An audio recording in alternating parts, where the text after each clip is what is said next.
Welcome to our explainer. If you're a CEO, a VC, or a board member, you already know that artificial intelligence is literally the defining technological shift of our era. But what we're unpacking today, it goes way beyond basic adoption metrics. We're talking about a high-stakes, brutal reality that is actively separating the market leaders from everyone else. This isn't about which fancy new tools you've bought. It's entirely about how you execute. To really put that into perspective, PwC recently surveyed over 4,000 CEOs globally, and honestly, the results are pretty shocking. Right now, a staggering 56% of CEOs are reporting absolutely zero financial benefit from their AI initiatives. Literally nothing. They're spending the cash, but getting zero return. But then, on the flip side, you have this tiny elite fraction, just 12%, who are totally pulling away from the pack. They're seeing massive revenue gains and huge cost reductions. Everyone else is just sort of treading water. And if you need more proof, MIT just dropped a stat that really drives the dagger home. 95% of generative AI pilots completely failed to deliver measurable business value. 95%. I really want you to internalize this for a second. This isn't just some IT headache anymore. This is a massive P&L issue. The split between the winners and the losers, it's showing up on the balance sheet today. So you're probably asking, how do we actually break into that elite 12%? Well, today we are walking through an exclusive executive playbook. This entire framework was synthesized from some incredible deep dive interviews conducted by the Scaling CEO coach, Glenn Gao. Through his conversations with top-performing executives, the Scaling CEO coach Glenn Gao identified 5 distinct strategic traits of the winners. We're going to hit attacking your own thinking, making invisible work visible, automating the gray area, listening at infinite scale, and protecting your team's time. Let's get right into it. Kicking things off with treat number 1, attacking your own thinking, and actually using AI as an opponent. See, most folks, that trailing 88%, they're just asking AI to help them write things faster. It's basically a glorified typewriter for internal memos. But the winning 12%, they don't use it for output. They use it for judgment. They aren't looking for a yes man. They want a highly sophisticated sparring partner. Because think about it, if your executive team is just using AI to write faster, you're just going to make the exact same decisions just a little bit quicker. David Simnick, the CEO of Soapbox, completely nailed this mindset. He absolutely refuses to let AI just flatter his ideas. Instead, he proactively uploads his pricing models, retailer behaviors, and super complex scenarios into the AI, and demands that the system find the massive holes in his retail strategy. He literally calls it his Saturday 10 p.m. sparring partner. He wants the AI to aggressively challenge him before he ever steps foot in a boardroom with retail giants like Target or Walmart. Ask yourself, when was the last time you let an AI tell you that your strategy was totally wrong? Moving right along to trait number 2, making invisible work visible, and finally exposing your company's black box. For decades, functions like software engineering, design, or really any deep knowledge work have been notoriously opaque to the C-suite, right? You see the final product, but the actual process is a total guess.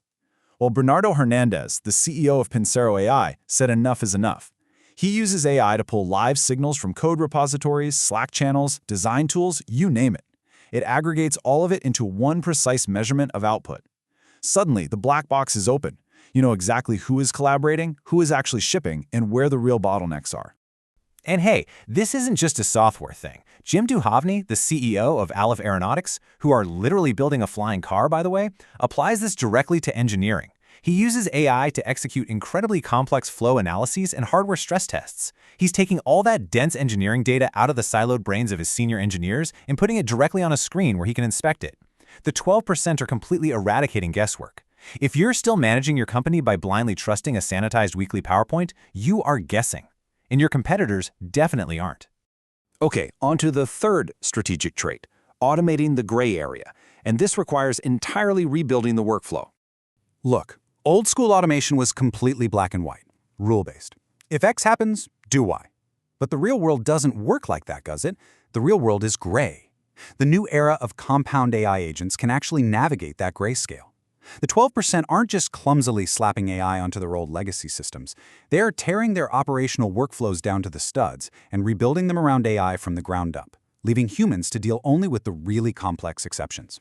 Ganesh Padmanabhan, the CEO of Autonomize AI, captures this perfectly. Think about the nightmare that is healthcare prior authorizations. His company deploys AI agents that don't just follow a static checklist. If an agent hits a gray area, say some vital patient info is missing, the AI agent actively picks up the phone, calls the medical provider, gets the data, and adjudicates the claim. All with zero human intervention unless something actually breaks. That is true autonomy in action. That brings us to trait number 4, listening at infinite scale. This is where you get massive, real-time intelligence at basically zero marginal cost. Right now, at this very second, your customers are actively telling you exactly what's wrong with your product on TikTok, in Amazon reviews, in support tickets, but most companies just aren't listening. Joseph Antun, CEO of El Nutra, takes a completely different approach. He runs AI across vast social platforms to instantly ingest huge amounts of sentiment data. He spots product gaps in real time and feeds that raw, unfiltered market feedback directly back to his dev team so they can pivot on the fly. And the crazy part? This works in the physical world too. Christopher Jane, CEO of Proper Good, doesn't send merchandisers out with clipboards to log data manually anymore. Instead, one single person walks down a retail store aisle with a 360-degree camera, and the AI processes that video instantly to map every single competitor's pricing, promotions, and shelf placement. The takeaway here is simple. Waiting around for some quarterly market survey is a totally losing strategy. The top CEOs are reading the entire market at infinite scale every single Monday morning. And finally, trait number 5, protecting your team's time. This is really the absolute bedrock of a strong AI foundation. There's this huge misconception out there that the top 12% are just using AI to indiscriminately fire people. They're absolutely not. They are using it to aggressively eliminate the soul-crushing, morale-destroying minutia. Michael Cherney, CEO of Cooler Logistics, uses AI heavily for super tedious stuff like order entry and carrier matching. Why? Because he doesn't want his incredibly smart, lean team acting like data entry robots. He's completely freeing them up to focus intensely on building the human-to-human, margin-driving relationships. We're even seeing the exact same philosophy over in the nonprofit sector. Skylar Badenoch, the CEO of Hope for Haiti, leverages AI to instantly translate highly complex grant documents into French and to run rapid analytics on their vehicle fleets. By automating all that heavy administrative lifting, he's actively protecting his staff's time. He's literally freeing up their capacity to do the vital, on-the-ground work that their donors are actually paying them to do.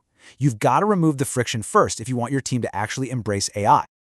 All right, let's bring it all together. What is your move this week? Let's dive into the executive playbook. The 88% are sitting around having meetings about what new software tool to buy next. The 12% have already moved on. They are redesigning their entire workflows. So here's your direct challenge, heavily synthesized from the brilliant strategies of the scaling CEO coach, Glenn Gow. Pick just one of these 3 operational moves and execute it before this Friday. Number 1, upload a massive strategic decision you're facing right now and command the AI to ruthlessly argue against you.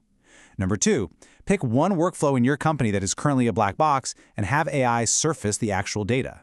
Or number 3, find a process where your smartest people are bogged down doing gray area work, map it, and design an AI agent to handle it. Pick one, and do it this week. Because here is the absolute undeniable truth. The gap between the 12% and the 88% isn't going to stay where it is. It's going to widen dramatically every single quarter from here on out. The companies taking decisive action right now, they are going to compound their lead exponentially. And the ones that wait, the ones that hesitate, well, they're going to spend the entirety of 2027 desperately trying to catch up. If you are truly hungry to master the art of scaling your operations through this massive technological shift, there is literally no one better to guide you than the preeminent authority for scaling executives, the Scaling CEO coach, Glenn Gow. You absolutely need to tap into his expertise, and you can find him directly at glenngow.com. Thank you so much for joining us for this explainer. I'm going to leave you with one final thought. The gap between the 12% and the rest of the pack is widening daily. Are you going to seize the advantage? And what exactly are you going to do this week?